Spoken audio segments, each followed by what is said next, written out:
accidentally created a drink one time that made its way over to the UK, of all places. I never thought it would make a... serious? Because I was at a friend's party, strangely enough, down the street from where I currently live. I never had any inkling that I was going to live in this neighborhood, but we were over there shooting pool in his garage, and for some reason, Utah garage drinking is a very common thing that we do out here. Yes, it is.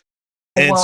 so people, well, because you crack the garage door, people can smoke, and it's like 20 degrees outside, so inside the garage, it's nice and like 50 or 60, and that's t-shirt and short weather here, but I was having drinks, and I wanted to play pool. But, like, the guy had made me a shot of Jagermeister, and I had just opened a Smirnoff Ice. Leave me alone. I was 22. I didn't have taste at the time. You're a 22-year-old girl? What's going on? Shut up. Oh, there's nothing wrong with that. I fucking love Jagermeister. I'm one of the few people that likes the herbal liqueurs. I love the anise-flavored anything. But so that's I needed... the first thing I ever got drunk off of. Oh, that's a bad drunk.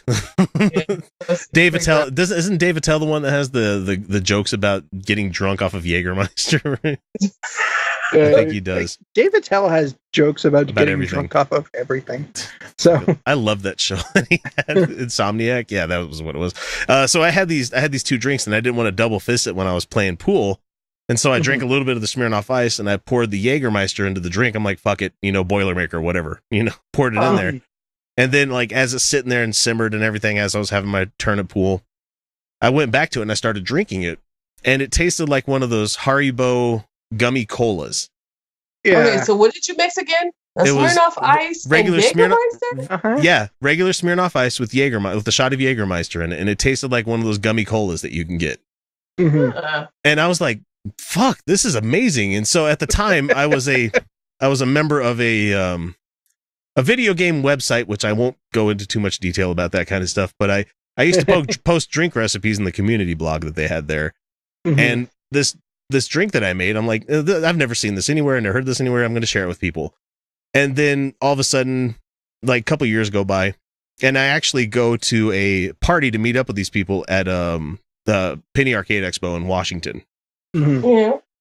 And we closed the bar down, of course, because that's what we did back then. Because it's always a lot of fun to close a bar down in Seattle, go outside, and it's fucking raining its ass off. And that's not a joke. It rains just about every day there. I mean, oh, how bleak! In one form or another, I fucking loved it. I like that place a bit. But we closed the bar down, and like there's a couple of the British folk that were members of the website too that come over, and they're like, "Hey man, I haven't seen you in a long time. It's good to meet you." And it's like, I'm like, that's great. Hey, how's it going? And like, he's like, "You want one?" And I'm like, "What one? What?" And he goes into his backpack and he breaks out a bottle of Jägermeister and Smirnoff Ice that he had obviously been carrying with him the entire night in his backpack. Oh, wow. And he like pops open a drink and starts making it there on the spot. And I'm like, "You're drunk and you're making more drinks." And I'm like, that's normally cool. But I'm like, open container laws are a thing here, man. You need to be careful about this shit. Just mixing drinks on the fucking side of the road when in the front of this hotel that we just shut down. It's just. I feel like I want to try that now. Oh, it's so good, but it's so fucking sugary though. That's the problem with it. That's fine. That's fine. I went to a Christmas party last weekend, and you know how they just had the bottles lined up, and so I'm like, oh, what am I gonna have? So they had the coconut rum, right? And I was just looking by, all the bottles were almost empty, and this was toward the end of the night. And they had blue Fanta, and I'm like, you know what?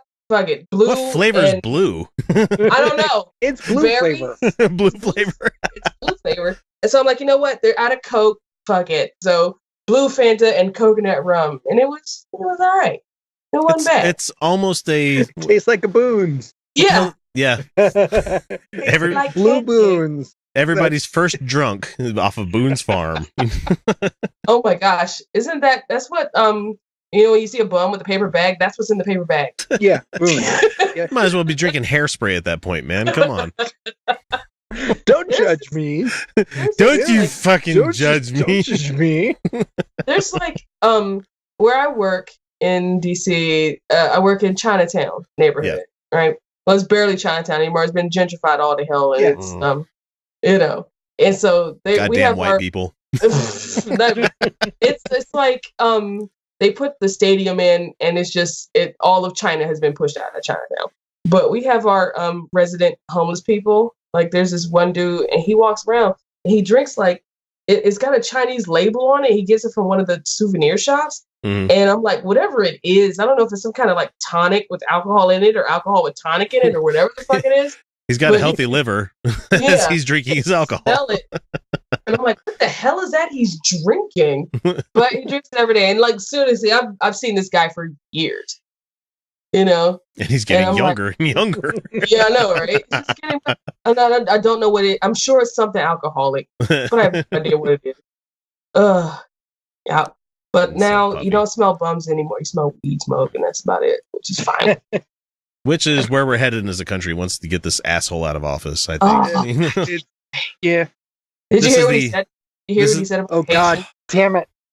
Oh, you both were like, yeah. And Nigerians. Living in huts and just... You know, Lagos is one of the fastest growing cities on earth. No, don't let facts get in the way of this president. No. He cares not for this shit. He is everybody's grumpy old grandpa who only watches Fox News. Yeah. And he's we'll bring it up. Family member that everybody's avoiding. I'm going to bring it up again when we do the Trump bit, but like he got egged on by the media today about not signing the tax break bill. Like, is he going to keep his promise? Is he going to keep his promise? Is he going to keep his Christmas promise? Is he going to keep his promise? He did. He signed it. And he's like, I was going to wait until January to make a big deal about it, but because the media is saying something about it, I felt like I had to sign it today. I'm like, you just let somebody push you into doing something. That is not how the president should be doing anything in this country. No, it's not. And everything is always someone else's fault. I'm doing this because the media egged me on. Roy Moore didn't win. The FBI's after me. The FBI's after me. You know, Roy Moore didn't win because he didn't listen to me. I knew he wasn't going to win. Of course, it would have just been really easy for him to say, yeah, no, if I wait till January to sign it, this doesn't go into effect until 2019. So now the midterms are on you, buddy. Yep. Maybe he did it on purpose. Good. Because I think the Jerusalem thing was... yeah, and they stopped a terrorist today, you know? Yeah. The Jerusalem thing, I think, was to stir up his last real base, and that's the evangelicals. You know, the Dominionists. So gross. Oh, man. We've been covering these fucks for years, and now it's like they're in power, and it's like, oh, God. Oh, God, what the fuck is wrong with you people?